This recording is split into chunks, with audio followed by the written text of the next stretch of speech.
toasting, joking too. Sipping and roasting is what we do. Light 'em up, drink 'em down. Whiskey and cigars all around.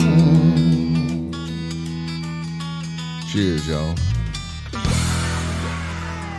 Well. That's what it sounds like when a party's starting. Welcome, ladies and gentlemen, to this fine radio program, podcast, and video extravaganza known internationally Hi, Mom. as the world-famous Smokin' and Toastin'. We are so glad to have you here for show number 292. We are now officially... That is almost to 300. Like, there's no way. It's like... It's not even funny if we didn't say it. Okay, fair enough. We can abandon that then. Welcome to abandon the program. all pretense. From now on, every show is just almost 300. You know what I was thinking? We've talked about doing our big whoop-de-doo show on 300, right? I was thinking that's what ordinary shows would do. We're not an ordinary show. I think we make like 303. Be the big celebration. Oh, 303. Yeah, or 304, whatever. Like I think we pick a annualized kind of number. How about when all the numbers match up? Well, we do 333. 333. Oh yeah. And then later on, if the show keeps going, we could do 666, and then people will accuse us of having a completely different agenda. So the show from hell. There's going to be a show 666 if we keep going. Should we plan to skip that? I mean, will that freak people out? It doesn't bother me. I don't will think so. I don't out? skip number 13s or Yeah, 666. 666 is just a number like 665 and 667. Just because somebody wants to use it for some nefarious purpose doesn't mean that the number itself is evil. Yeah, exactly. Well, welcome to the decidedly non-evil show number 292. We are. I'm just thinking the devil didn't have much to do that day. If he's like, you know what, I need a number. Yeah, well, it was several days after, apparently, he went down to Georgia. So he was back home, and he just didn't have much to do, I guess. So that didn't turn out the way I wanted. No, exactly. That's right. Damn it. Oh, but... licking his wounds. But we have a program today that's all about craft beer, fine spirits, and hand-rolled cigars, three things that I know you enjoy. Your shirt, by the way, is a freaking party. I love this shirt. I have a lot of shirts that I really love.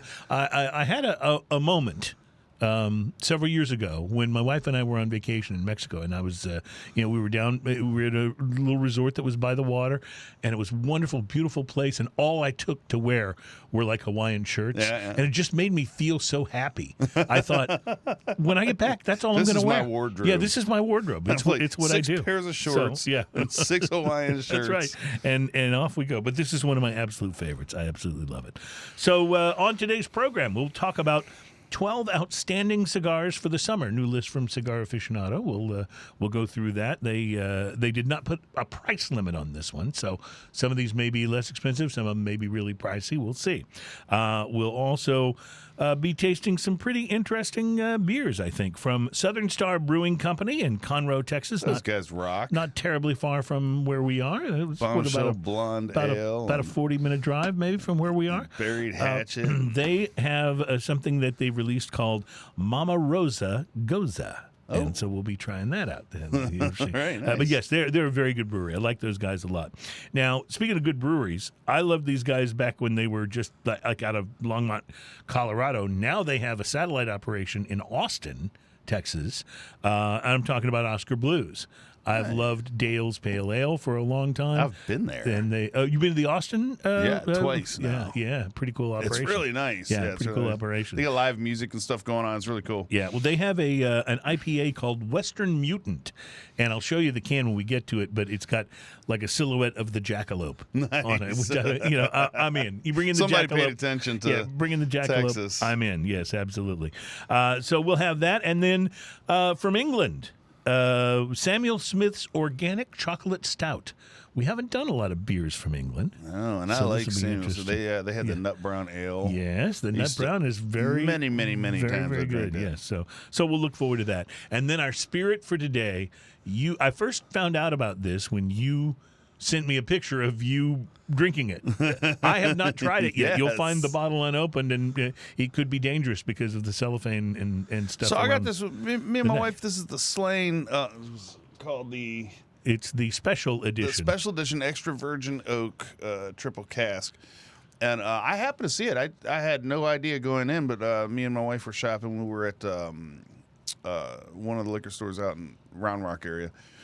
And I happened to see it, and I was like, well, what about this? Because we're looking for something to have for fun. Mm-hmm. And we both were immediately like, yeah, let's try that. Well, you and I actually discovered Slane, the regular Slane whiskey, together. We were at Reserve 101. That's right. Over by my house, and the bartender suggested it to us. Yes, and said the whole staff had been talking about it, and it was pretty inexpensive, and we tried it and thought this is really good. Really good, yeah. So I'm interested because I haven't tasted it yet. I'm interested in. I haven't gone to get another bottle of it, but I will. Let me put it that way. All right. Well, that should tell us something. So special edition.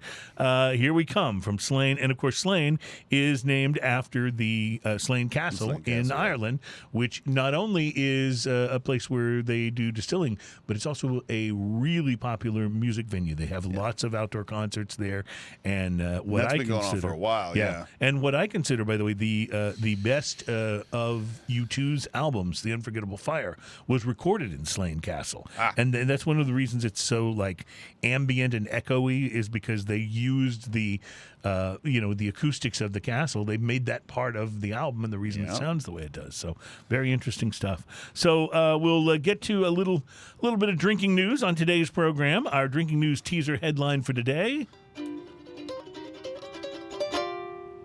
Honest, honey, I was just riding the subway, minding my own business. All right, so we'll look forward to that. We'll talk about some cigars to watch for. I mentioned the 12 outstanding cigars from Cigar Aficionado, and Stout's Brewery is back. They went out of business several months ago. They are back now, partnered with Evil Genius Brewing. Oh wow! And so I'll be able to tell you about that.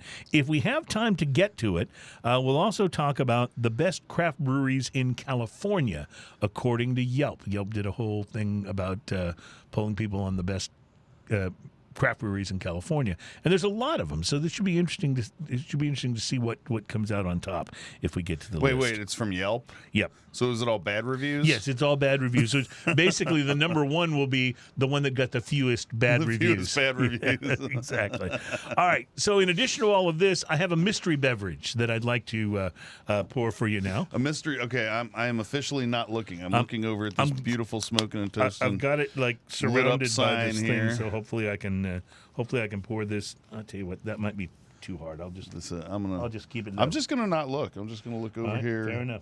Looking at the RFC bag over here. This is nice. I have one of those. It's actually really nice. I will tell you this much, and I like doing mystery beverage every once in a while, but I will tell you, after you take the first sip, I will tell you what brewery it is from. So I can already tell you it's a brewery you like. I get to guess it, huh?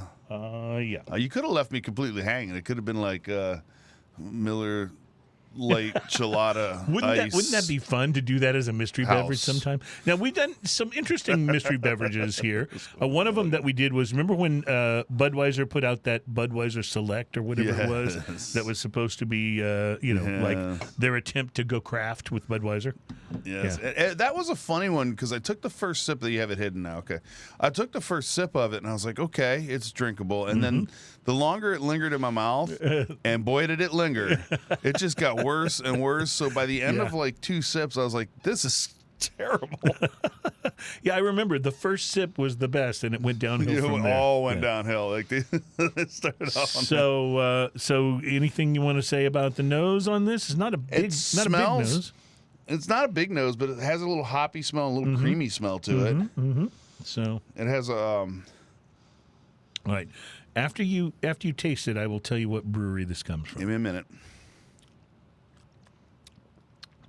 It's very crisp. Mm-hmm. It's definitely a lager.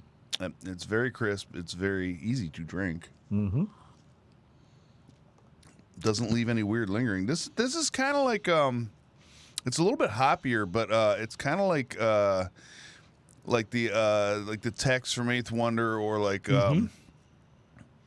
some of those kind of easier to drink lagers. This has kind of a little bit of a like a bitter lemon peel almost. Yes, I detected a little bit of that. So, and not in a bad way either. But well, this beer comes from the brewery named Untitled Art.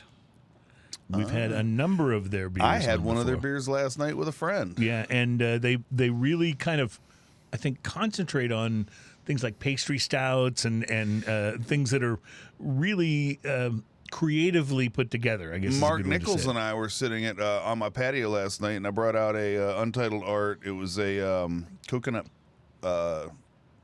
chocolate stout. Oh, yes. I bet it was good. Candy stout. This is coconut candy stout. I've had that. It's really, really good. It's pretty gnarly, yeah. Well, I'm going to reveal for you what this actually is. You can tell by the can that it is Untitled Art. But what it is, it's their Italian-style pills, and it is non-alcoholic. Wow, really? Yeah. I would have never guessed the non-alcoholic at all. 60 calories per can. Yep. And no alcohol. And non-alcoholic. Well, so this is pretty good. People have been starting to talk about the fact that there are some pretty good non-alcoholic beers that have been brewed by craft breweries. And I would have never guessed. Not just, I mean, do you ever try to drink like, what is the... Caliber. Oh, yes. I mean, some of those, they just have the most horrible aftertaste. Yeah. Like, there's...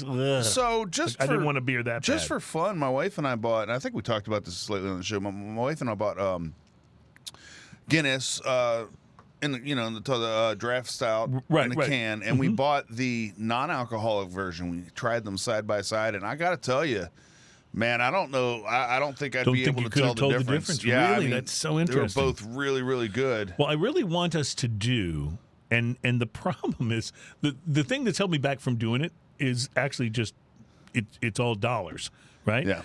I really wanted us to do a non-alcoholic beer blind taste test. Then you're going to have a lot of non-alcoholic exactly, beer, because there's no place really where you can get them in onesies that I'm aware of.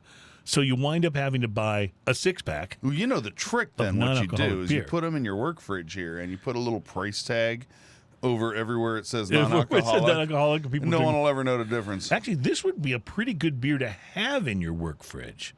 Like, especially if I actually poured myself some more. If your business doesn't obviously allow you or doesn't encourage you to drink alcohol on the job, it's kind of different from how we are here.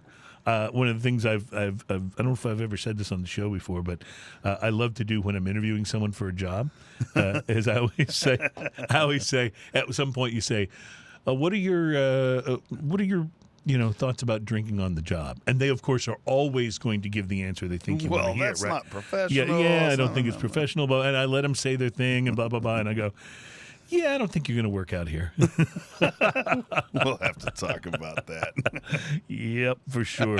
So I think this is really good. Like, I would drink this. Now, that said, I'm not on a normal, like, everyday situation, I'm not really looking for a non-alcoholic beer. However, if I were the designated driver, if I knew that if I was out somewhere to see a show or something, and I knew I had, a long way to drive home, and I didn't want to, test fate, this would be a real option. Also, if you know you're going to be drinking over a long period of time, having some sessionable ales and maybe tossing in a couple of those into the cooler just to intersperse with the other ones. You so probably that you would continue to enjoy beer. Yeah, you'd continue to enjoy beer. No one would even notice the difference, including you probably, because, it tastes just like beer. Yeah, it really does. And I think of, what is the Founders All Day IPA? Yeah, that's such a good beer. You definitely can tell you're not drinking a double or an imperial. Right. But it's a good beer, and it's fairly low alcohol content, fairly low calories and carbs. It's a pretty good way to do a day of drinking, if you will. Yeah, I think honestly this is something I'll probably adopt is just to toss a few of something like that into the cooler when I know I'm gonna be out, hanging with friends. Like we did a pool crawl with my how fun. With my brew club the other day. So it was, I got out there at 3 and got home at 11. Yeah. Yeah, that's a long day of drinking. It's a lot of drinking is what that is. So, but this is good. I like it. So So yay for the mystery beverage. Cheers. Yeah. So before we get much further, Ian, I assume you've had an opportunity to smoke something interesting this week, have you not? Did. I stopped at Casa on my way here today. So talk about it. I picked up. I've seen it before. I just hadn't picked it up and tried it, and I have to do this now because we've done so many shows. Right. I have to go through my. You have to search and see if you've done a review on this before. Done a review on it before because there are cigars that I've enjoyed that I've never done a review on. Well, and I would also mention that I think at this point, it's fine to go back to something that you reviewed a long time ago. I mean, this is show number 292. Yeah, it's nice to revisit. You know? My tastes have changed. Sure. You know, like absolutely. There are things like when we first started this show, I remember distinctly telling you, when they're real peppery cigars, I'm not really into them. But, you know, I've smoked enough cigars now where, like, those flavors now are a boon instead of a... Right. Instead of a minus, you know, I've learned to kind of what's the term? You develop a flavor for it. You know, develop a palate. Develop a palate, yeah. But I stopped. I stopped and picked up the Plasencia 149 cosecha. I think it's how it's said. The 149 refers to their 149th harvest. That's 149 years. That's like halfway to 300. Yeah, it is. It's really close, actually. This was the 6x52 Toro, known as the Azaculpa. Gualpa? Gualpa? I don't know how to say this, but anyway, this is a Honduran Puro. It's Honduran wrapper, Honduran binder, Honduran filler. So like knowing that, I expect certain things from it. There's a certain flavor profile. The appearance on this rich, dark brown wrapper, dry kind of leather to the touch. It did have a few shiny spots, like it had a little oil to it, but it didn't feel oily. Small veins throughout created a little bit of lumpiness, but not distracting. I mean, it's still a pretty cigar. Gentle box press overall. 3 bands on it. It had one with the little Plasencia logo with the letter P on it, and then right below that, it had the larger 149 Quesada band and a footer. You can see that, I think, in the picture here. The photo, yeah. So what I'm going to do is I'm going to start pointing randomly to where the pictures are. and then Adam is just going to put them in opposite places so that I'm never actually pointing to where the picture is. I'm going to love that. That's good. That's going to be me and him thing, I think. So and then the footer on it, it's a really pretty cigar. Of course, it's Plasencia, so it's not a cheap cigar. Like you put that name on a cigar and it starts off at a pretty hefty price. The pre-light sniff on this rich earth, chocolate, and coffee. I didn't get a whole lot of things going on. There's a little inherent sweetness that I was getting and some pepper. The pre-light draw on this, I used a clip. It had a mostly effortless draw, sweet dark fruit right off the bat, cedar, leather, and earth. And that's what I was expecting, that leather and earth, especially from the Honduran cigar. Like that's the earthiness, especially. The initial light on this, Honduran Earthy Blast. Interesting. Not a Nicaraguan pepper blast. A Honduran Earthy Blast. It had some pepper to it. It spices, cedar, retrohale was peppery and woody. The first third of the cigar, woody and earthy, sweet, fruity undertones, coffee and chocolate going on a little bit in there. Full silky smoke. Oaky, dry aftertaste with hints of chocolate and coffee. It was really nice. It was a really refined kind of taste to it, you know, like a really well put together kind of complexity. Nice. Retrohale was sweet and spicy with oak and cedar. Solid ash, perfect burn. The second third of this, sweet fruity flavors become more prominent. The coffee and chocolate float in the background with a foundation of earth and wood. Fresh cut lumber sneaks in and out. The smoke picks up a creamy texture and flavor that blends well with the pepper profile. Medium strength almost. Not quite full medium, but dipping into medium. Okay. The retrohale is sweet cedar and pepper with a touch of coffee, solid ash, good burn. The last third of the cigar, pepper picks up in a sweet, creamy way. Fruity flavors become more background and have a sugar kind of texture to them a little bit. Mineral and earth are in abundance here. Constant oak and cedar keep this cigar centered for overall complexity. Never quite reaches a full medium strength. I mean, you're dipping into medium, but it's medium-ish. It's never like a full medium strength. Although there's enough stuff going on in this cigar, you're never going to lack for flavor. Smoke rings are fun with the big fluffy smoke that seems to kind of get fuller as the time goes on smoking it. Nice. Retrohale is even sweeter here. Picks up a slight nuttiness along with the pepper and wood. Solid ash, perfect burn. Nice. Here's the thing. This cigar is $14.50. Ooh, That's boy. a pricey cigar. So yeah, It's the super bar's premium. The bar's set high. And I know I've talked about their Alma Fuerte, which is $20 to $22, and it's badass. Yeah. Like even at that price point, Even it's at that awesome. price point, you're almost like, yeah. Yeah. This cigar I gave a solid 5. You get your Okay. $14 worth out of it. It's a slow burning cigar. Good review for a $14 cigar. Yeah, you know? it's a slow burning cigar. It I almost didn't have time to finish. As a matter of fact, I left myself an hour and 20 minutes, and I was cutting it right towards the edge. So this thing burned well over an hour, and I wasn't being gentle with it either. And even when it heated up a little bit, it still had good flavors to Our it. price to quality, if you're new to the show, it's a 1 to 10 scale, but 5 means you got what you paid for. Yeah. If it scores higher than a 5, it means even if it had been more expensive, you wouldn't have been disappointed Right. with having paid that.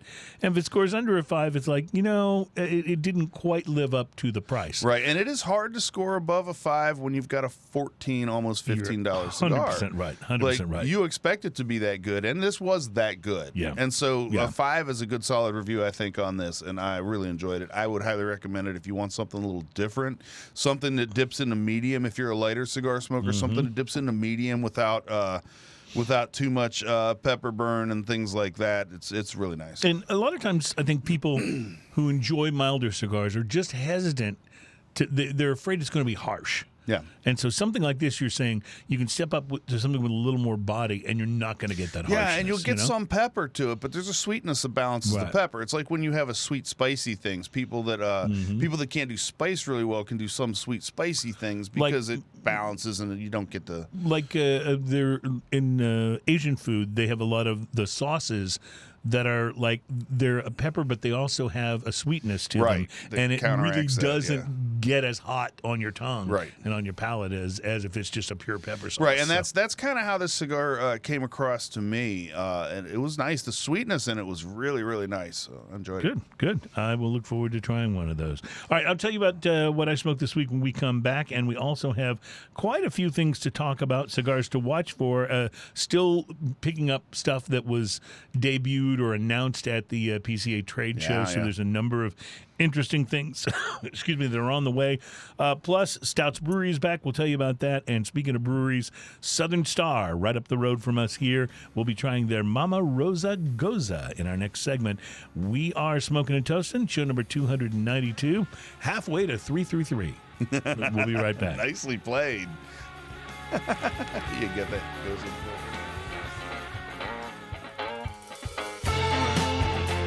Welcome back. It is Smokin' and Toastin'. This program is all about craft beer, fine spirits, and hand-rolled cigars. We're on show number 292, and we will be talking about the 12 outstanding cigars for the summer as picked for us by Cigar Aficionados. As you said at the end of the last segment, 292 is halfway to 333. That's right, and and I'm just going to stay with that. Stick with it. My name is The Cruz. joke My must go co-host on. is Ian Barry. On the Wheels of Steel, Keegan Lucas is with us, and the producer in the cloud is our very own Adam Andrus. So, Adam, our show is in your hands. You realize if he wanted to, put weird words on our foreheads or, draw handlebar mustaches, he could do all of that if he wants to because he's in post production. So that's the way it'll work. I want to tell you about what I smoked this week. I really enjoyed and found this cigar very interesting. I smoked the My Father La Duena Toro. And the Duena, you'll see this in the... think I've had the Duena. You may have, because you'll see this in the pictures. It's the one where it's just a round... The cigar band is just like a round, like white silhouette of a woman. and it doesn't actually even say my father on it. It just says I've it's seen small. it. I don't know if I've smoked that Yeah, one. so it's a very interesting cigar. The cigar itself is dark brown in color, with a slightly rustic appearance when you look at it up close. A few veins, but still reasonably smooth. The pre-light, 3 words: German chocolate cake. Oh. I mean, big time. Like, Nice. in fact, it is as pronounced a pre-light, because often, when I'm smelling the cigars just for a pre-light sniff, right, I'm like, okay, well, it kind of seems like maybe there's a little earth there, there's a little chocolate. This, I put it up to my nose, I inhaled, and I immediately said, my brain said German chocolate cake. It was that distinct. And it was very pleasant, too. It smelled great. The cold draw was not quite as specifically the sort of, coconut and chocolate, German chocolate cake thing, but it was chocolatey, and there was some earth on the cold draw. Now, La Duena is a collaboration by Jaime Garcia of My Father Cigars and Pete Johnson of Tatuaje. Nice. So they did this cigar together, and apparently it is in honor of Jaime's sister. Jose Pepin Garcia is the dad. Apparently, the sister is very involved in the operations of My Father Cigars. But not the face of it. Right, but not the face of it, Right, exactly. So La Duena is Spanish for the dueña. Noted. And dueña actually means owner. So the owner. So the implication is that she's actually the big cheese, right? So I thought that's pretty interesting. She's making everything happen. Exactly. Wrapper tobacco on this is Connecticut broadleaf, and the binder is a combination of Connecticut broadleaf and Nicaraguan tobacco. The filler is a combination of Connecticut broadleaf and Nicaraguan tobacco. So I'm going into this expecting a powerhouse, because I expect it to be big, right? yeah. Because Connecticut broadleaf, when you hear Connecticut, you think mild, but You think mild, and it's the lighter color, so you right. think it's going to be a little bit of a lighter But cigar. Connecticut broadleaf is not that. It is a much darker, much more powerful. It's not necessarily Ligero, but it's a powerful tobacco leaf. Well, So- you mentioned the Ligero. You also mentioned the chocolatey note. I think the chocolatiest cigar I've ever smoked was the LFD Triple Ligero. Yeah, interesting. See, I would give the chocolatiest to the AJ Fernandez. What is this? The Buenos Bel Artez. Bel Artez. Thank you. Yeah, that's pretty Thank you. chocolatey. It's very, very chocolatey. But this one out chocolated that Wow. even. So I thought it was really chocolate-thon. interesting. Yeah. Anyway, since Connecticut broadleaf can pack a bit of a tobacco punch, that combined with the Nicaraguan tobacco had me expecting a really serious Nicaraguan pepper blast Right? when I lit it up, and I didn't get one. No? No, I was a little bit surprised. At the beginning, at least, the La Duena seemed to want to play it with a bit more subtlety. And like the lover of nuance that I strive to be, I was game to play along. Lead on, La Duena. Lead on. In other words, I kind of liked it. Yeah. So I've been trying to get more poetic in my reviews, because you have really raised the bar on this with some of your wording on previous. When I have some time, I sit down and do something. And, that's one of the great things about smoking a cigar is you're taking time, right? I don't mean to say that there wasn't any pepper. There actually was. This is a My Father cigar, after all. Right. So you got to expect some. But the pepper didn't, punch me in the mouth at the beginning, and it allowed some of the chocolate that I got on the pre-light to enter the conversation. I also got a bit of nuttiness and a nice creamy vibe that shared the spotlight with the pepper and the chocolate. And as the cigar burned into the second third, here came the leather, which I know sounds like a male review at the clubs down in Montrose, but no, it was this really rich, sort of tanned leather vibe to the cigar. The pepper receded somewhat, but a rich, earthy mix of leather, chocolate, and cream made the second third, I got to tell you, really enjoyable. Final third saw the leather back away just a bit, and a kind of a dry graham cracker note entered the mix. Nice. When you say graham cracker, you kind of think sweet. This was not sweet at all, but it had that just sort of dry, sort of graham crackery. But if you get that graham vibe to cracker it. kind of pie crust that's not too Right, sweet. Yeah, right, I get what you're saying. Or if it's a little little crusty burnt. Yep. Chocolate was still present, but less pronounced. Cream, chocolate, and graham cracker, but again, not sweet at all. Construction was very good. It was not a razor straight burn, but I had no issues with it. One minor touch up at about the halfway point was all it seemed to take to keep it on track. Solid ash that held on nicely. The La Duena is a $9 to $10 cigar, so it's in that my father price range. But I enjoyed it very much. Definitely medium to full, which is kind of my sweet spot. I mean, it is Connecticut broadleaf tobacco after all. It just didn't powerhouse with the pepper like I was expecting. But Connecticut broadleaf also has a sweet with the pepper too. Yes, That's also and it real was nice and subtle with really rich flavors. Was about an hour and 15-minute smoke, and price to quality, I'm going to give it a 5.5. Nice. I thought, it's not a cheap cigar. It's not an expensive cigar. It's just right in that, It's a premium. It costs just enough that it really needs to perform. Yeah. But not so much that you're like, okay, the bar's set way up here. And I really enjoyed it. Also, a nice sort of a flavor profile switch from, the AJs that I enjoy on a regular basis and things like that. So I'm often looking for something that I'm gonna enjoy as much, but is just a little different profile, and this definitely fit the bill for me. So La Duena, not the best known of the My Father line, but definitely worth. I don't think checking I've out. had anything in the My Father line that isn't really good. Yeah, I agree. They are very consistent. I think I've had maybe one that got a little harsh on me, but I may have been in. Too windy of a situation that may have had something to do with it. So you're standing on the beach. Yeah, exactly. I don't know how you smoke a cigar in Galveston unless you go to our friend Alan Denny's place, Galveston Island Cigar Lounge, because if you're out on the beach trying to smoke, it's so windy, and there's nothing stopping the wind, and there's no way to get away from it. Yeah, nothing stopping except to go to. You bring Galveston a cigar Island that Cigar if it Lounge. creates a big run, which it will, it's okay. Yeah, that's right. You just kind of deal with it. So anyway, I really enjoyed the cigar, and I recommend it highly. I hope you guys will go and try it out. I think it's beer time. I see you reaching. The slow motion grab, that's good. I wanted to make sure that was in the camera. Yeah. That's the so this is the Mama Rosa Gose. It is and Gose, of course, is a great style of beer for summer. So I thought it would be perfect for us to try this out. Goses are always going to be a little tart. Yeah, and not necessarily sour, but tart. I like tart beers. I like sour beers. I like most beers. Just to be honest with you. I'm pretty much into the. I even sent beer. you a picture the other night when I bought ordered an IPA. Oh, I know. I was like.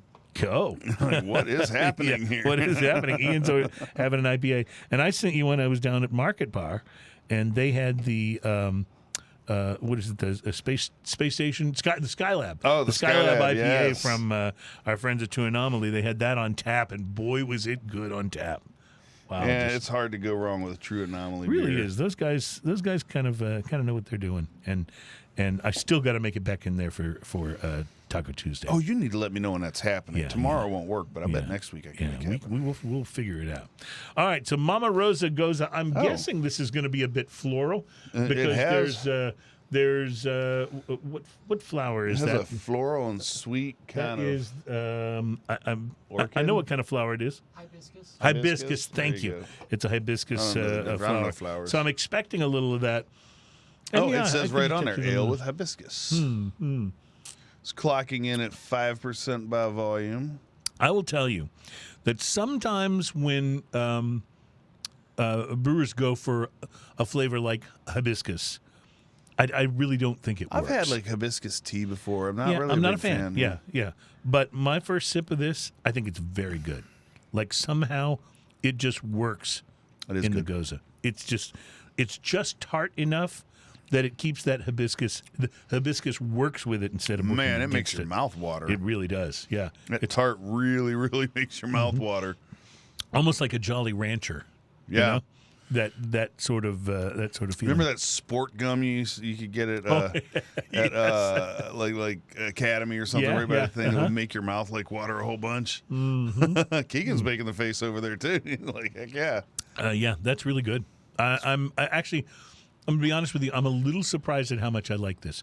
It also has, though, as a lot of Goses do, a certain saltiness to it. Yeah. And it doesn't seem like that would necessarily work. Like I don't put beer salt on my beers.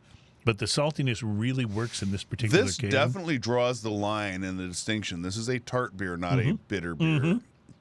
Or Not a bitter beer and sour not a beer. sour. It's very, very tart. And quite good. It's like little tarts you'd get Like a sweet tart? like the pastry tart kind of Oh, thing. right. I know what you're saying. Yeah.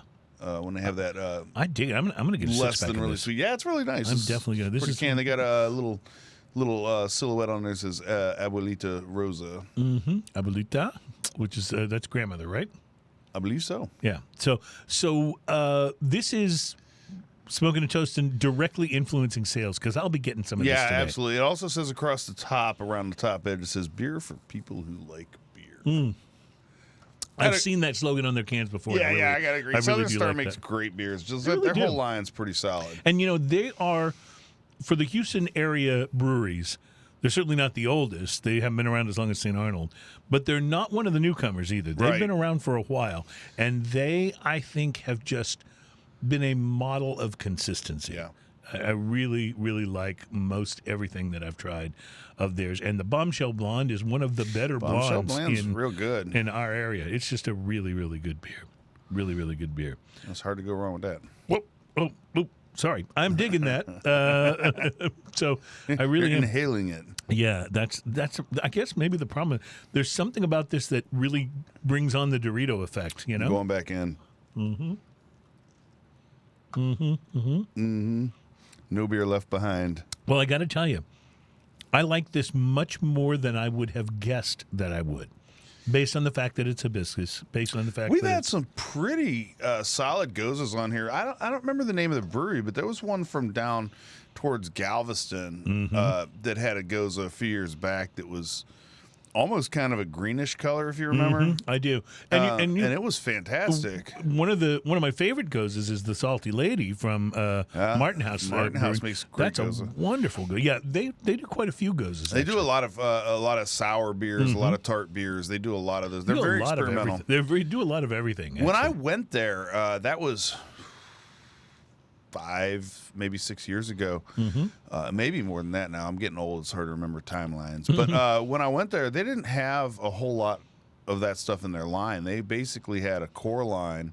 They had they had one called Oklahoma Sucks. Yeah, I remember that beer. Right. We've actually had that on the show before. They had a few other beers that were really, really good, and then they kind of went under the radar a little bit, and then started making all these crazy over the top beers, and they started. I think they were one of the first ones I ever saw do the box, like you see when you get the big beers that come in a box, kind of like this, but it was actually two cans. Yes, it's 2 cans in a tall box that In a that tall box, kind of right. stand on the shelf next to the bomber. Yeah, it's the same size same as size. as like a bomber box, or right next to the bomber. And they were one of the first ones I saw doing that. Dig it. And their artwork is Always good. outrageously good. Always good. Yeah. Well, this is a success. I'm going to say I like this a great deal. And we're 2 beers in, and I know. And we're doing Fantastic good. already. Yeah.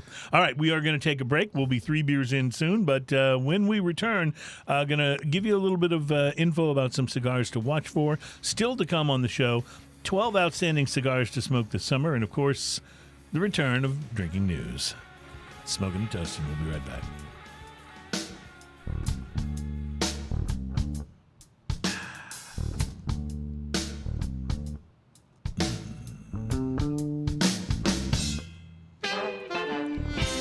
Welcome back. It is Smoking and Toasting. Our program is all about craft beer, fine spirits, and hand-rolled cigars. We've had some great craft beer so far. We've talked about some great cigars. And I'm going to give you a little information while Ian pours our next beer on some cigars you may want to watch for. Starting with Quesada. Dominican cigar company Quesada Cigars is adding a new line of smokes to the Casa Magna series. You've seen Casa Magna before. And this showcases a Connecticut seed wrapper grown in Ecuador. It's called Casa Magna Connecticut, and the cigars will be were presented at the PCA trade show in Vegas. Retailers can expect them to start shipping in early September, which is not too far away. Manuel Quesada stated, "I have always enjoyed Connecticut wrapper, and of late, the Ecuadorian Connecticut blends very, very well with our way of making cigars. So they rolled these with a light Connecticut seed wrapper grown in Ecuador, and the binders and fillers are both from Nicaragua. So you're going to have a mellower wrapper, but some pretty interesting and more powerful binder and filler. So something to be on the lookout for. And meanwhile, in Honduras, cigar maker Jfr Tobacco started shipping a new regular production line called Aladino Classic for the PCA trade show, along with new sizes in their Cameroon and Connecticut lines. The Aladino Classic is a Honduran Puro, available in 4 sizes, and according to the company, the cigars are medium in body. The Aladino Cameroon line, which is notable for having a Cameroon scene wrapper grown in Honduras, has received 2 new sizes, including a Gordo, by the way. And if you remember, when we were at the JRE factory in the Aladino Farms in Honduras a couple of years ago, one of their cigar blenders took an actual Cameroon leaf and wrapped it around another cigar that we were smoking in order to show us how it impacted how much the flavor and the what wrapper has. Yeah, and it was very, very interesting. And they talked a lot about how kind of unique it was that they were growing Cameroon in Ecuador. So really kind of in Honduras, not Ecuador. But anyway, very, very interesting. Other than the wrapper, all of the tobacco in Aladino Cameroon is from Honduras. And finally, the Diesel Disciple is a 7x38 Lancero that was released in June 2021 as an exclusive release from members of the Tobacco Association of America. It's now a full production, widespread release that all retailers can order.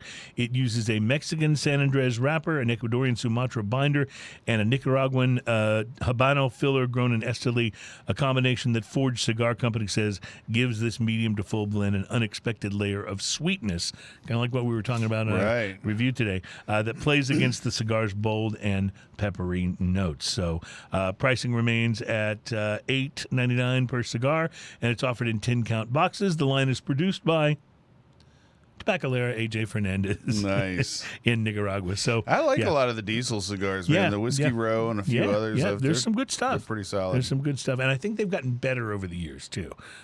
Originally, Diesel, I thought, was just a strong cigar. It was. It came out as like, it was Diesel. It was like, this is full bore. And it is, most of the line still is that. Yeah. But I think they've improved in terms of the quality of the subtlety and the nuance. But I think if you're going for a cigar named Diesel, you're probably not looking for... No question. Yeah. You're probably not looking for, light and flowery. It's just like if you're getting a La Flor Dominicana and you choose the Chisel, you're not expecting a mellow cigar, and you're not going to get one either. So, Ian, this is from Oskar Blues. It's their Western Mutant IPA. Is that what it's called? And it has the jackalope. Western Mutant IPA, West Coast style India Pale Ale. I got to tell you, just on the nose, this is definitely inspired by the piney woods. Oh yeah, and that's essentially what West Coast IPAs are now. East Coast or New England IPAs have a tendency to be more on the hazy side, more on the juicy side,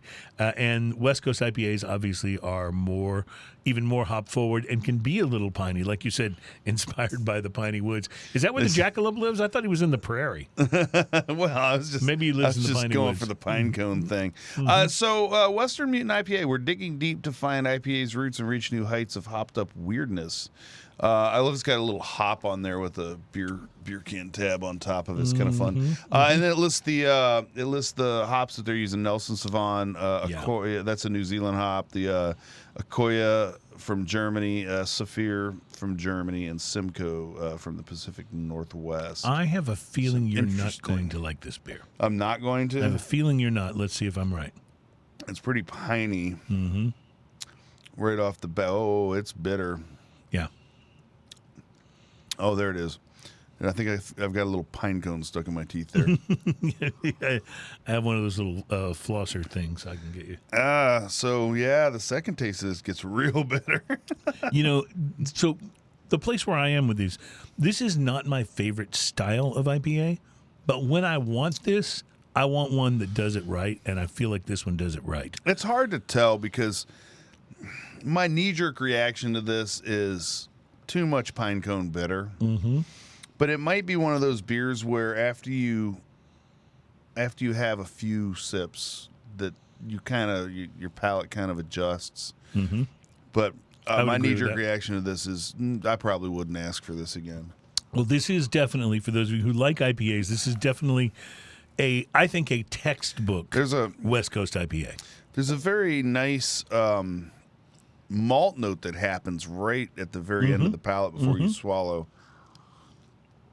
I kind of dig That makes me want to like this, but it has got, like, if you like ridiculous. Yeah, see, so by now I've already had like 4 or 5 sips, and by now that bitterness is kind of still there, but not as brutal.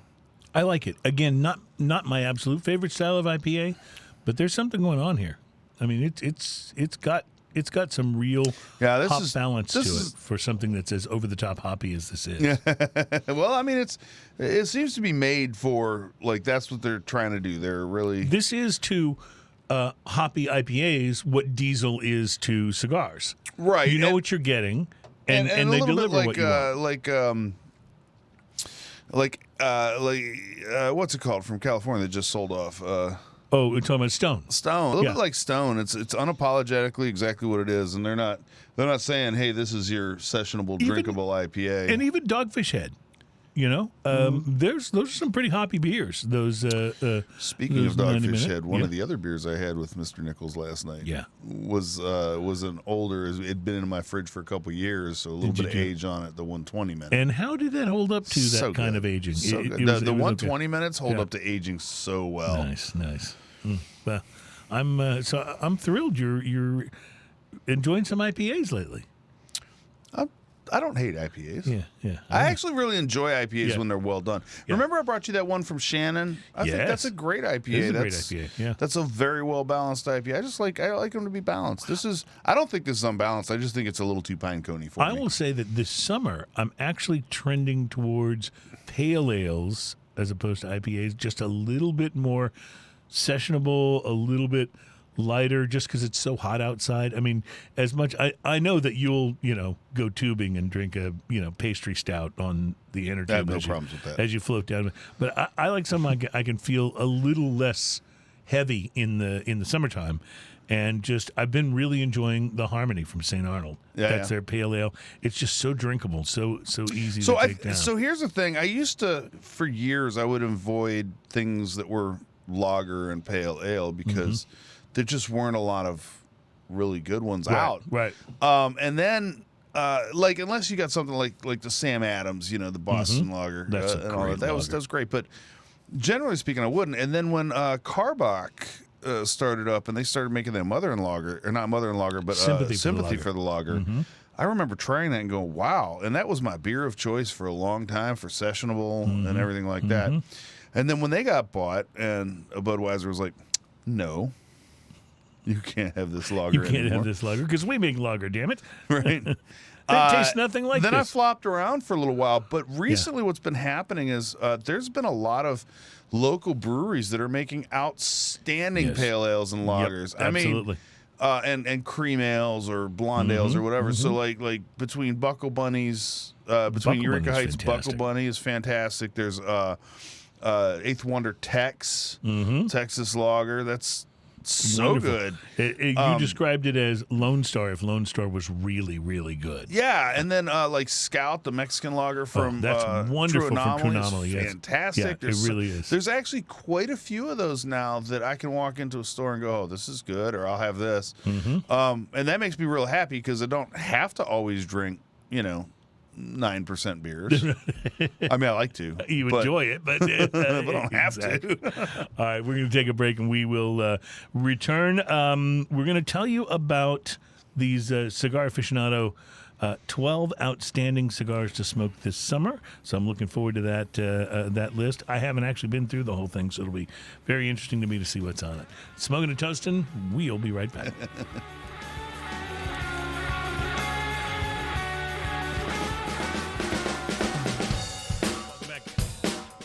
Welcome back. It's Smoking and Toasting. Our program's all about craft beer, fine spirits, and hand-rolled cigars. Show number 292, or as we like to say, halfway to 333.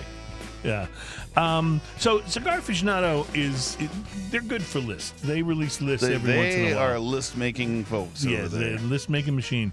But they actually do, I know they get a lot of criticism from people in the industry who, generally, if you're an industry leader, you're going to get criticism, whatever your industry is. People are going to go, well, they should do this or that. And there may be some other cigar magazines that I enjoy a little more than these guys.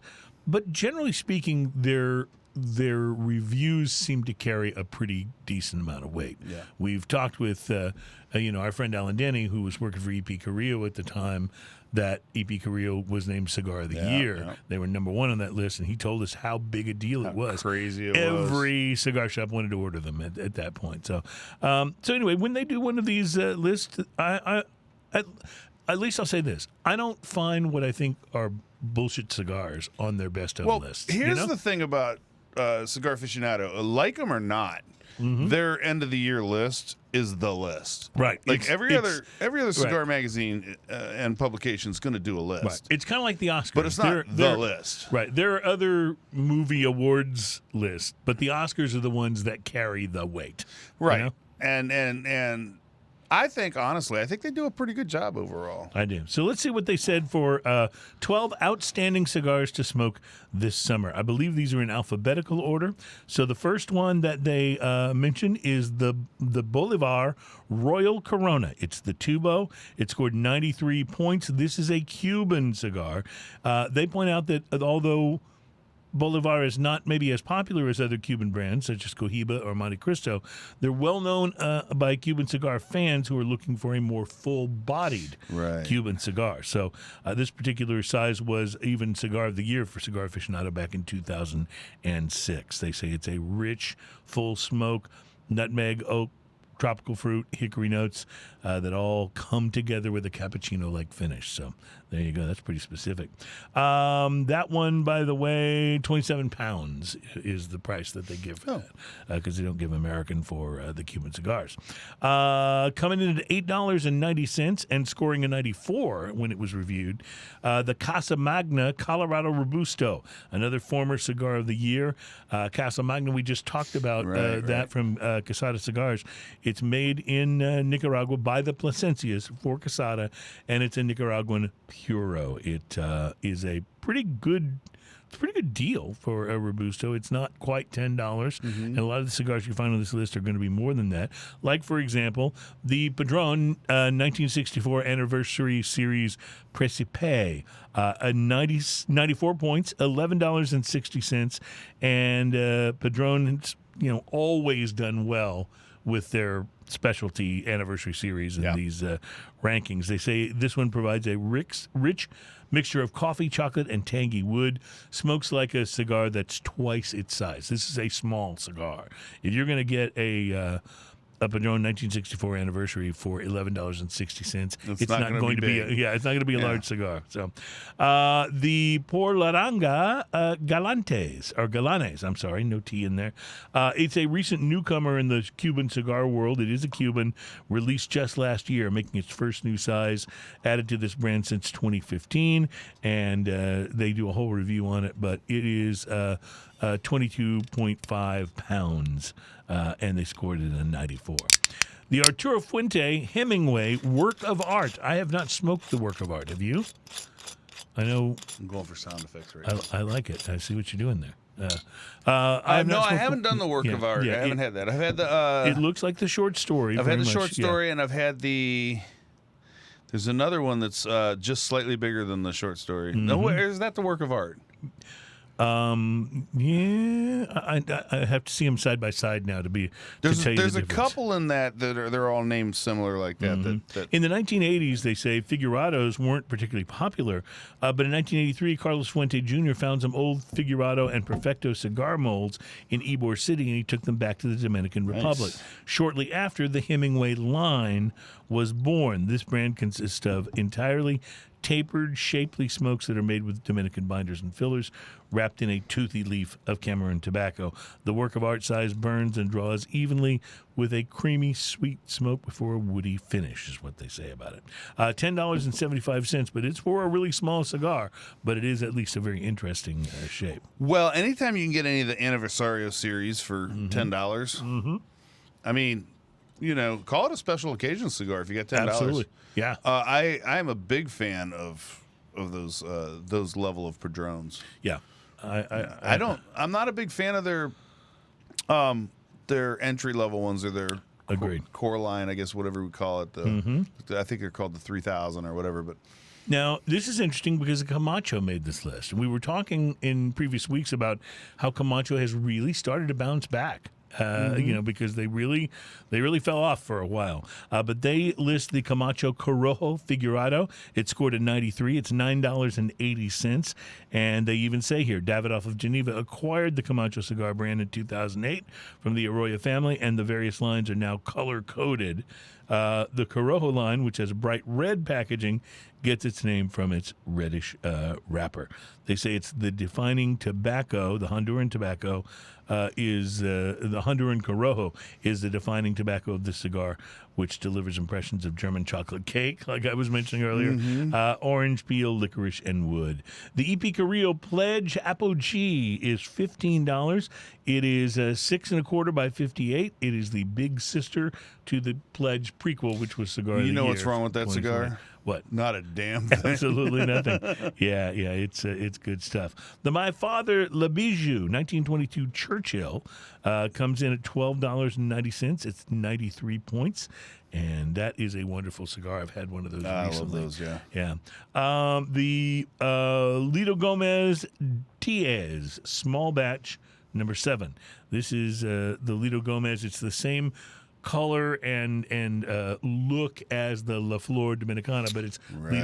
Lido's name is on this one. It's a $23.20 cigar, and it's small batch. It's made in the Dominican Republic, but they're known for power and delivering a rich, hearty tobacco hearty tobacco character. The Jfr Lunatic Torch is $9.50. It scored a 92. It's an all Nicaraguan Toro from Aganorsa Leaf, and it's a really good looking cigar, actually. So here's the thing about the JFR cigars. They're good. Yeah. And if you go in and you find one that looks good, you can buy a slightly bigger size than you would normally get because they're generally, I wouldn't say they're mild, but there's the size for the size that you're getting. It's not as overwhelming as you would think a lot of times. They tend to really be able to hold their own all the way through. Liberation by Hamlet is the third collaboration between Hamlet Paredes, a former cigar roller from Cuba, and Rocky Patel. It's a big cigar at 6 1/2 by 55, and it scored 92 points. It makes this list and sells for $12.90, and that is actually the last cigar on Rocky the list. Patel is the Santana of the cigar industry. Oh, he totally is, isn't he? Yeah. 100%. Have you tried this whiskey I love yet? Rocky. No, I have not. I'm In fact, so haven't even gone to the interested to nose. see what you think when you try it. Well, I love it on the nose. There's so much, so much nuance. This is There's a lot going on in there. The oaky notes that you get, are so big, and it is. Wow. I mean, you can taste that. Wait for the aftertaste to hit you. You can taste that oak astringency in it. That really makes you want to go back and have another. There's a lot of like mineral water kind of thing going on. Then there's an underlying almost caramel. And interestingly, and I've never necessarily had this thought with regular Slane, which I do like a lot. But I've never. What I thought immediately was, "Ooh, I wonder what this would be like with an ice cube in it." This is actually quite good with an ice cube. There's an underlying chocolatiness that this has. There really is. That a little bit of orange and peel. we're talking about an Irish whiskey here. Like we got a lot of flavors going on that you don't a lot of times get in an Irish whiskey.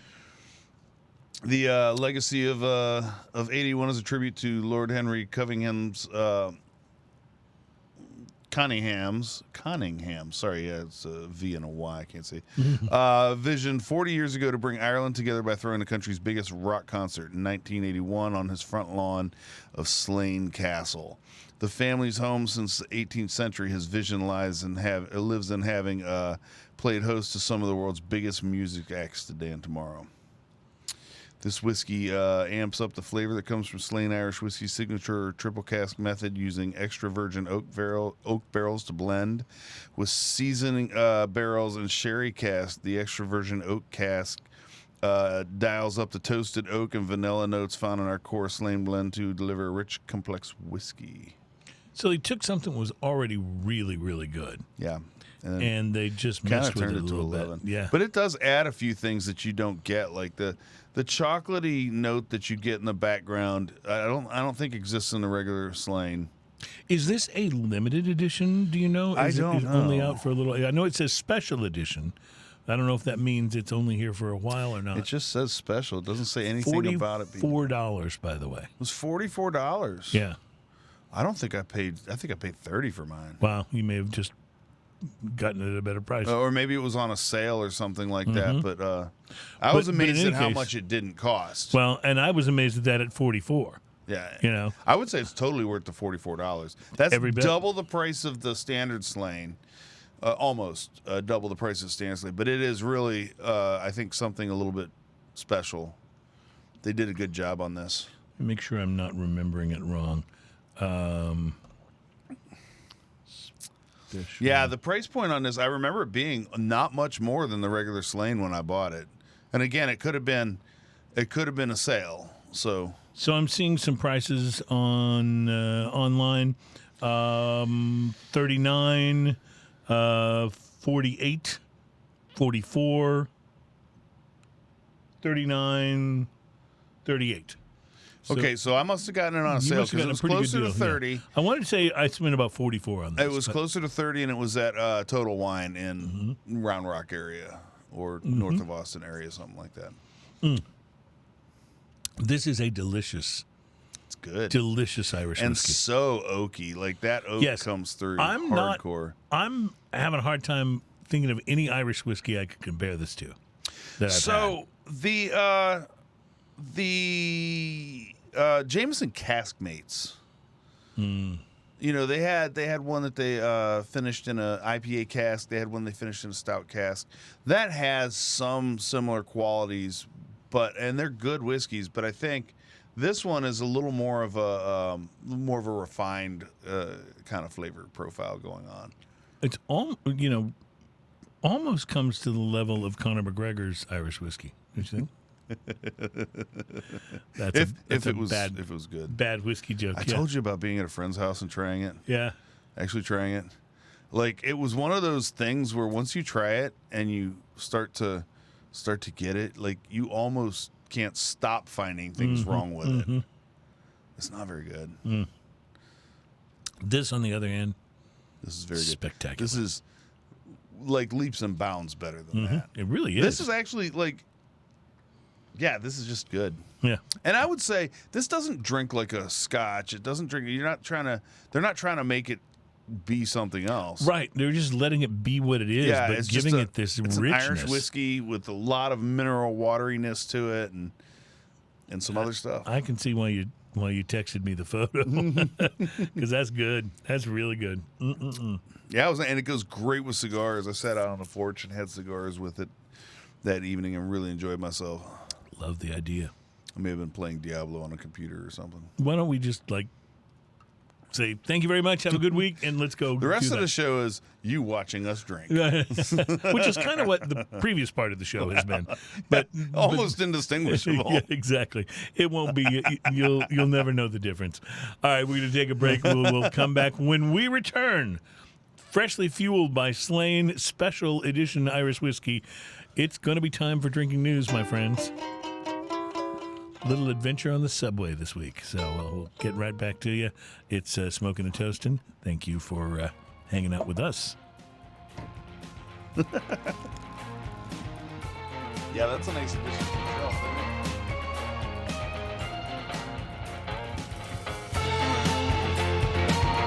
Welcome back, my friends. It's Smoking and Toasting, episode number 292. Halfway to 333. In the break, I thought that Keegan described this whiskey perfectly. He said it was friendly. He said, "Wow, that's friendly," and I was like, that's perfect. Like it does walk right up and introduce itself and say hello, and it's perfectly and very Irish in that. It needs someone to say that in an Irish accent. Yeah. Do you want me to attempt it or not? I'm a little scared. Yeah, you probably should be. See, your better instincts won out, and that's probably good. I will, however, let you know that, ladies and gentlemen, it is time for a segment of this program that has become inexplainably popular. I don't know how or why this has happened, but it is one of the most popular things that we do here on Smokin' and Toastin'. It's where we bring you a story from the news that may or may not be about drinking, but is always best listened to if you've been drinking, which we certainly have. Thank you, Slane. Special edition Irish whiskey. Ladies and gentlemen, it's time for Drinking News. Drinking news, drinking news. I like drinking on drinking news. Drinking news, drinking news. Now it's time for drinking news. A Florida man with one arm said he had a gator for a pet. When asked about his absent arm, he said, I had to take my gator to the vet. Drinking news, drinking news. Now it's time for drinking news. Cheers, y'all.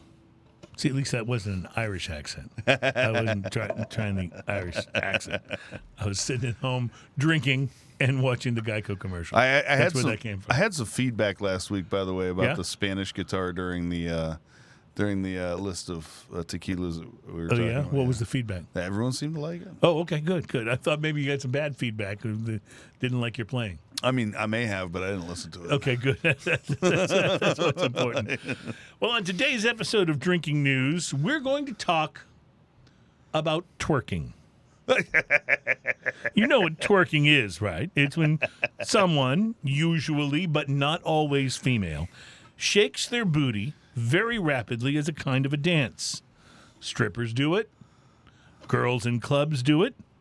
Girls in rap videos do it. Miley Cyrus does it.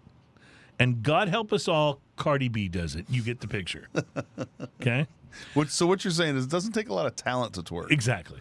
And not knocking strippers. They're probably the most talented of that bunch. But anyway, what I don't understand about twerking, and I'm just being honest here, and maybe this is just me, I don't understand why it's considered sexy. I mean, sure, the shape and contours of a butt can be very attractive, but I don't get why shaking it around wildly is such a big deal. I mean, I can only speak for me, but I much prefer a slower, more sensual style of movement to something that looks like a jack-in-the-box on amphetamines, But again, maybe that's just me. And then there's apparently something out there called, and I'm not making this up, a flash twerk party, which is kind of like a flash mob. Does anybody do those anymore? The flash mob is, what is that, like 5 years ago, 6 years ago? But anyway, a flash twerk party. People don't just show up. They show up and twerk. That's a flash twerk party. What to say. And that's what happened recently when a group of New York women decided to stage one of these. And the place they decided to do it was, of course, on the subway. Yeah, it had to be. Yeah. Now, I've ridden the subway in New York City, and I've seen some pretty crazy stuff. But nothing ever came close to this. According to reports, a group of women dressed in skimpy black bikinis boarded the L train and threw themselves a little twerking and pool party to the complete surprise of everyone who was riding. The New York Post, which always loves these kind of stories, reports that, and I'm quoting from the story here, strap hangers struggled to hold on to their morals as a collection of voluptuous vixens dressed in skimpy black bikinis jumped, gyrated, and jiggled during the makeshift party.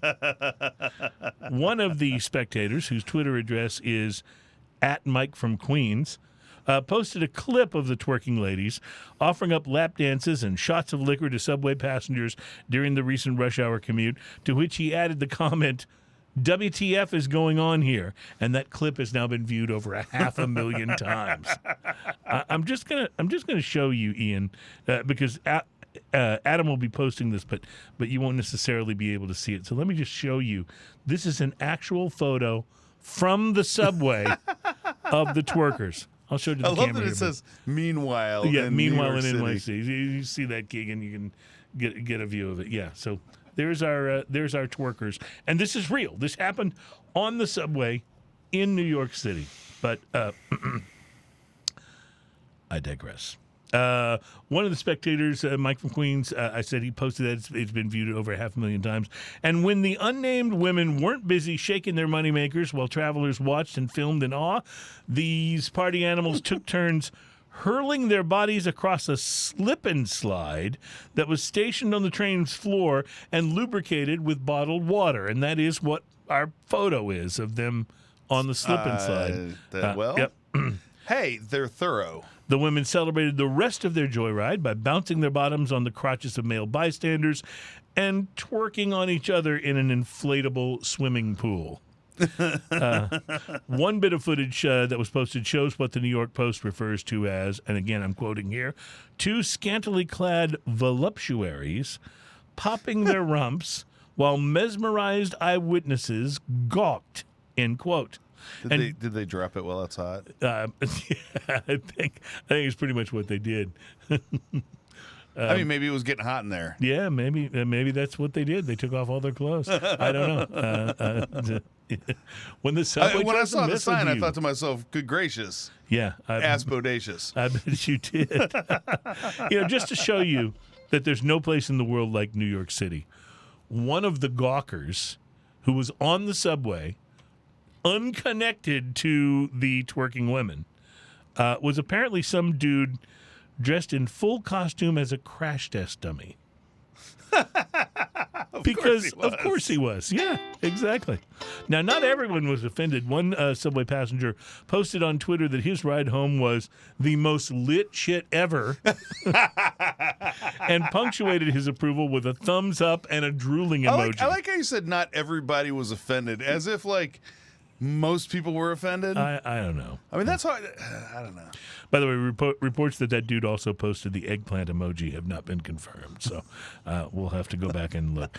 The Metro Transit Authority, however, was not amused, calling it a, quote, Hollywood concoction or a dopey stunt, end quote.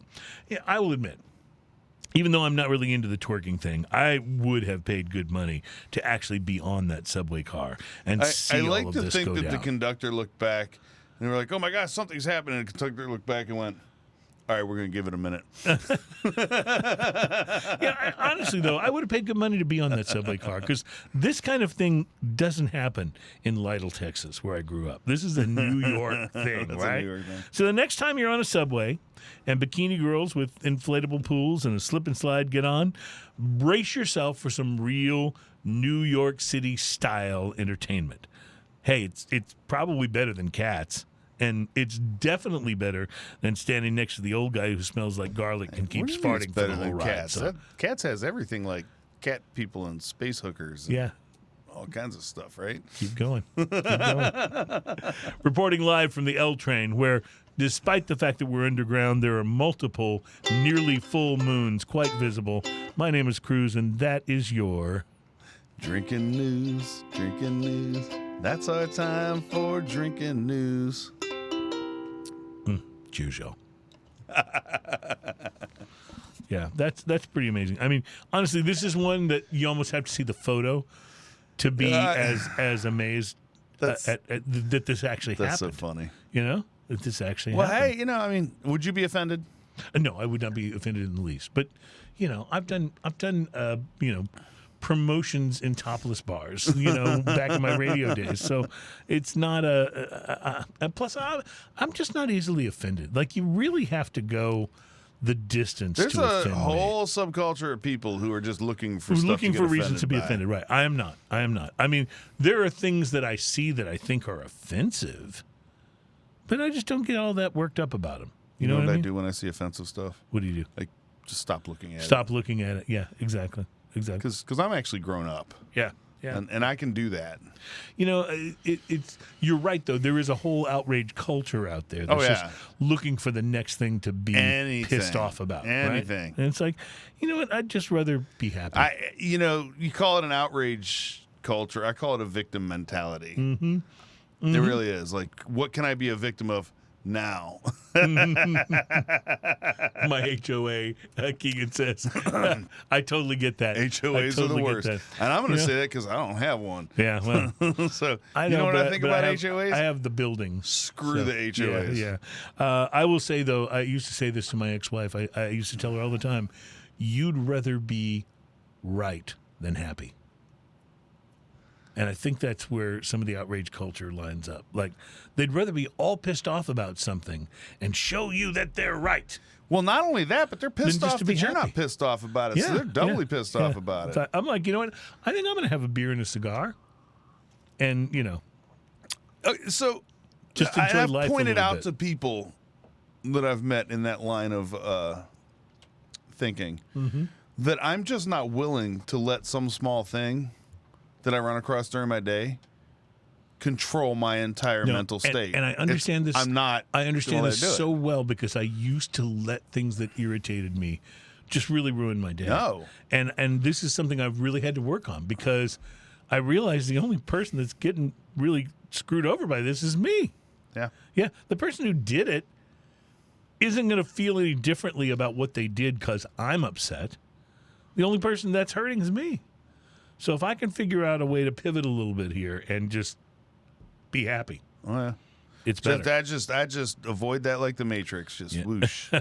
Like Goes Matrix. right by me in bullet time. It's the green pill is what it is. It's the green pill. Oh, man. All right. I think it's beer time. We have not had an English beer on this program in a very long time. In fact, I don't remember the last English If you're beer going to we had. make me do this, look at this big, beautiful bottle. It is a big, beautiful bottle, isn't of it? Samuel Smith's Organic Chocolate Stout. Now- This is a malt beverage with natural flavors added at Sam Smith's Brewery in Tadcaster, New York's. That's not I think New it's York. I think it's North York. North York's? I think it is because it says in, right? Not new. Yeah. Oh, you're right. You're right. Yep. I'm trying to read and be fast on here. So let me ask you this. I'm just going to sit here and talk about this so you get real thirsty. I'm really thirsty already, so get moving there, buddy. But are you familiar with Sam Smith's? I have been drinking Sam Smith's Nut Brown Ale and a few other of their beers over many, many years. They and have a I cream actually ale, have I think? had this before, but it has been many years since I've had it. So it'll be interesting to see how it holds up to your memory. There's a bar, coffee bar in town, Brazil's, over on Westheimer, that I used to play at, and they always had the Sam Smiths there. So I used to indulge anytime I was there. Always good to know. Well, I'll tell you that when I always had think Sam Smith's Nut Brown Ale and Anchor Steam. Those were I was like, by the way, I going just between got those some two. of Anchor's ale. yep. Their pale ale, which is kind of one of the earliest pale ales that you could, in many ways, say it kicked off the whole IPA thing. That's a really good beer. It's a really good beer. I enjoyed that very much. This Got a 6-pack of that this week. is so earthy and dark All chocolatey. right, there's lots of dark chocolate, and I will point out that it does call itself an organic chocolate stout.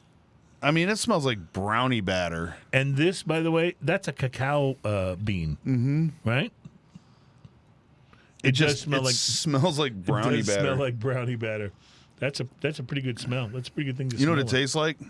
Tastes like brownie batter in the best way possible in a beer. That's really actually quite good. Brewed with water from our original brewery well sunk in 1758. Gently roasted organic chocolate malt and real organic cocoa are used in this ale to impart a delicious, smooth, and creamy character. You notice how fine the bubbles feel on this. Yes, it's very fine. It reminds me actually of like if you had a Boddington's cream ale, but not a cream ale, a stout instead. But it's got that same mouthfeel to it. Let's see. With inviting deep flavors and delightful finish, this is the perfect marriage of satisfying stout and luxurious chocolate that will lead to smiles and refills. Samuel Smith's brews in tradition. Oh, Samuel Smith's brews in traditional coppers using stone Yorkshire squares for fermentation and ships every bottle from the brewery with great pride. I got to tell you, you know what the finish on this is like? Brownie batter. Yeah. Like everything about this is brownie batter. If you like brownie batter, you're gonna love this beer. It is well, you're not good. kidding. It's good. It's got a little sweetness to it. It's got a little like tight carbonation to it. It's really, really. It doesn't have a lot of notes going on, but it has brownie batter. No, what it has though, it's coming across. I mean, there's some vanilla notes. There's some but the chocolate. Does it say what the ABV is on this? Because it doesn't drink like a heavier beer. I don't think it's particularly high. It doesn't seem to me like it is. Usually, it's 5%. Okay, yeah, because I'm saying a lot of times when you get a stout, you're getting a higher ABV. Yeah, but that is not that high. Well, stouts by nature of having more malt and more stuff in it, basically create more sugars, which creates more alcohol. But you know what it's like? It's like a chocolatier Guinness. Yeah.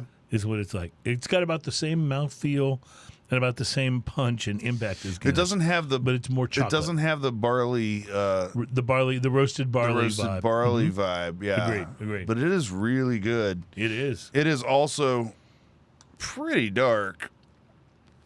I mean, yes, it is.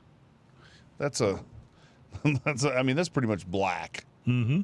Almost looks like a coffee. It's so black. Yeah. But there's no coffee in this. It's not. Sometimes the stouts have that chocolate and coffee. Yeah, it doesn't have a lot of coffee. Chocolate, no coffee. It's very baking chocolate too on the finish. You know who made a great stout was Stouts. Stoudts. Stouts Brewing Company, one of the original and first craft breweries in Pennsylvania. I stout that. They closed their doors after a 30-year run in 2020. Now, just 2 years later, they are back. They have partnered with Evil Genius Brewing, nice, which is a Evil Genius makes great stuff. Wonderfully creative. They also brewery. have very long names for their beer. Yeah, yes, they do. They're the ones that have those names. Yeah, the one that's like, I was on the subway on my way home from one day, and this is an ale that I had, and that's the name of the beer. So on August 1st, Stout's Oktoberfest, a traditional German-style lager, will make its return in the greater Philadelphia region, in northeastern Pennsylvania and central Pennsylvania. I will just put out a call now to anyone who listens to the show who's in that area. Please contact us, because I will trade you all kinds of Texas beer for some of that Oktoberfest. I would love to be able to sample that this fall.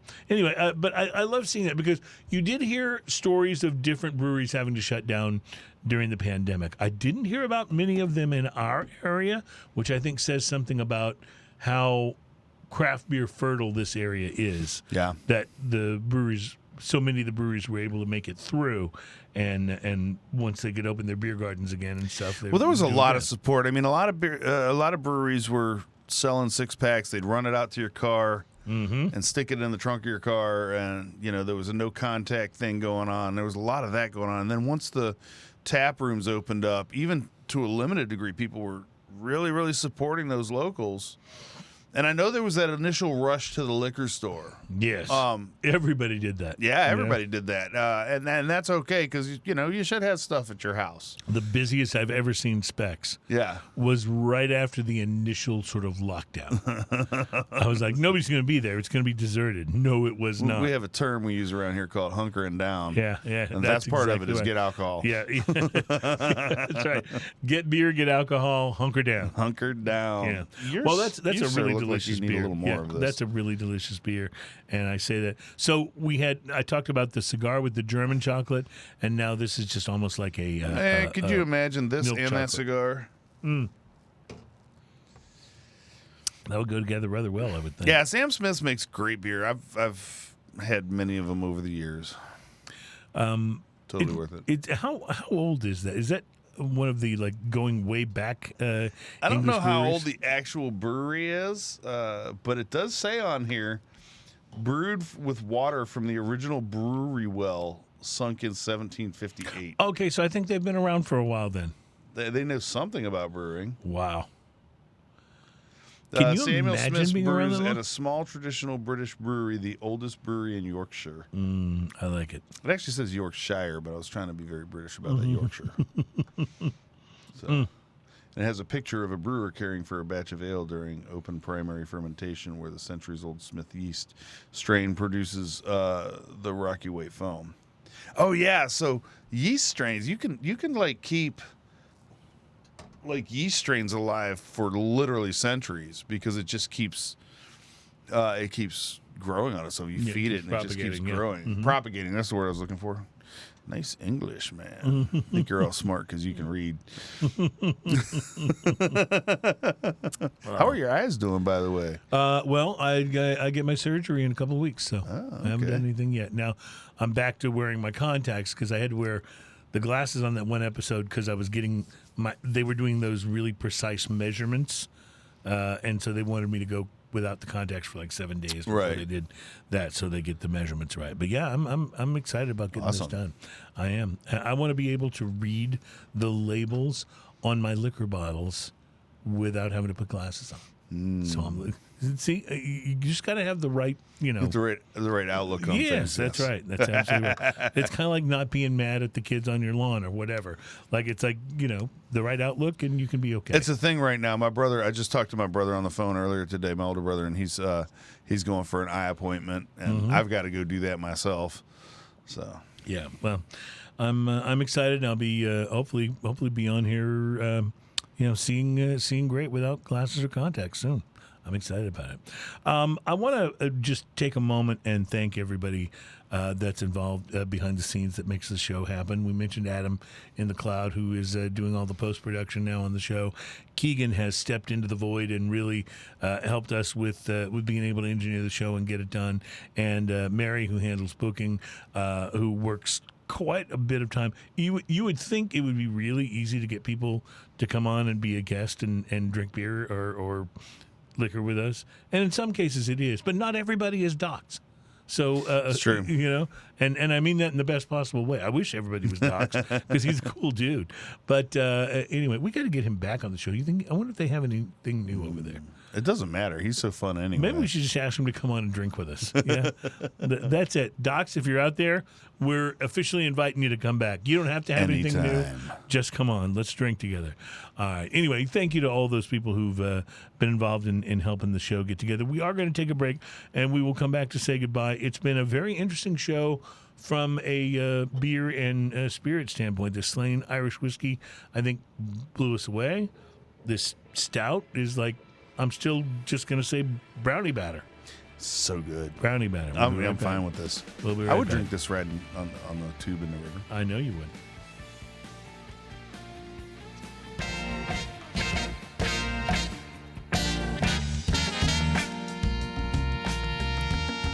Welcome back. It is Smoking and Toasting. It is the program that's all about craft beer, fine spirits, and hand-rolled cigars. And we are proud to welcome you back to the show. Thank you for being a part of all of it this week. What qualifies as a craft brewery, according to Yelp?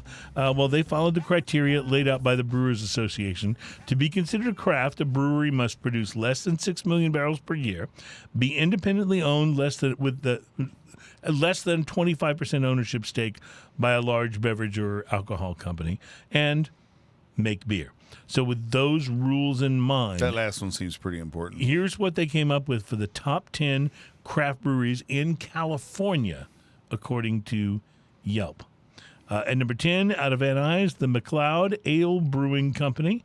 At number 9, out of Riverside, California, the Route 30 Brewing Company. I don't know either of those yet, but we'll have to check them out. Out of Huntington Beach, the Flashpoint Brewing Company at number 8. I've heard Flashpoint. Groveland, California, came in at number 7 with Around the Horn Brewing Company, which sounds more like an ESPN show than a brewery, but hey. Pedro Point Brewing out of Pacifica in at number 6. Dutch's Brew House out of Long Beach is number 5. So this is interesting because I'm not hearing any of the suspects that I was. Flashpoint is the expecting only to one hear, I yeah. know of so far. Parliament Brewing at number 4. I mean, that just sounds Out funky. of Roanoke Park, yeah. Telco Brewery out of Santa Clarita. And Deft Brewing out of San Diego. And number 1 is Home Brewing out of San Diego, which they say is now closed. It was the number 1 brewery on the list. So all of this surprises me. No Firestone Walker, no what's the guys in San no Diego? Stone, no. You're right, no Stone, no, and of course this whole thing was done before the news about Stone. I guess Anchor's Not probably being too big for that. I don't know. They're the oldest craft brewery in America. They're solid. They are solid. And then you got the Sierra Nevada. Sierra Nevada, Yeah, yeah. still considered one of the most successful craft breweries in the nation. And then there's so many more great like small ones, but none of these made this list. So that Like, how makes me great must wonder- that beer be? Yeah, or how screwed up is Yelp? That could be a an external question here. But anyway, I thought it was an interesting list. I thought it'd be fun to go through it. So there you go. Yelp's favorite breweries of California. Ian, it's been a pleasure. I enjoyed pretty much everything we drank this Yes. week, from the non-alcoholic beer all the way through to the whiskey, and now the I Sam enjoyed Smith. most of what we drank. Yeah. So what did you not like? You didn't like the IPA. This IPA is a little too pine coney for me. It's Mm-hmm. not. It's not that it's a bad IPA. I think I in dug it. general, if you really love pine coney Western style IPAs, And it does have the But- jackalope. You got to the artwork on that can is brilliant. so. But that's just a me thing. That's not because probably it's a bad beer. It's not Yeah, mine. right. It's not to your palate. I get it. I understand. It's kind of like I am with beers that have chewables in them. It's just it's just not to my palate. Keegan's looking at us like, what? like, what? Oh no, Keegan. Ian brought in a beer one time that had chunks in it. It was like It was a little chunky. Yeah, it was like a you know how Lucky Charms, they have the little stars and clovers and stuff. Yeah, this had chunks of its own. It was a good stick to your teeth beer. Yeah. That is disgusting. I just have to say that is disgusting. Gives you something to enjoy later. I want to thank you guys for being here for a part of the show, or being a part of the show. Yeah, I got a little We beer do stuck in my appreciate teeth. it. What's going Yeah, I know. And I've got some floss for I that. can't stop doing that now. Yeah. Thank you so much for being here. We do appreciate it. We will be back with you once again next week, and we're working on a nice lineup of special guests for future editions of the show. But I can tell you, one of the things we're looking at getting to on next week's shows are great frozen cocktails to cool you off for the summer. Yeah, because it's been really hot. Freaking hot. So it'll be a perfect thing to discuss next time. And we look forward to seeing you then, as I love to say to all of our fans and anybody else that's crazy enough to watch the show, thank you so much for being here, and cheers, y'all. Cheers, y'all.